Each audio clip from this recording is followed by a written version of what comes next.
اعوذ باللہ من الشیطان الرجیم بسم اللہ الرحمن الرحیم السلام علیکم ورحمۃ اللہ وبرکاتہ۔ امید کرتی ہوں آپ سب خیریت سے ہوں گے۔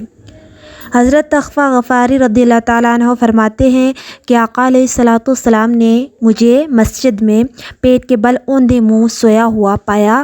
آپ علیہ الصلوۃ والسلام نے اپنے پاؤں مبارک سے مجھے ہلا کر فرمایا، تم اس طرح کیوں سو رہے ہو؟ اس طرح سونا اللہ سبحانہ تعالیٰ کو سخت ناپسند ہے۔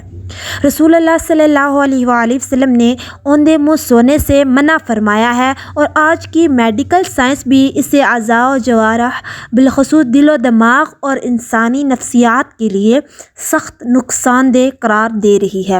لہٰذا لڑکپن سے ہی اوندے منہ نہ سونے کے حوالے سے بچوں کی تربیت کریں۔ اوندے منہ سونا منع ہے۔ اوندے منہ سونے والا اپنے رب کی ناراضگی مول لیتا ہے، اس لیے آپ سب سے گزارش ہے کہ اوندے منہ سونے سے گریز کریں۔ امید کرتی ہوں ویڈیو آپ کو اچھی لگے گی، لائک اور شیئر کرنا مت بھولیے گا۔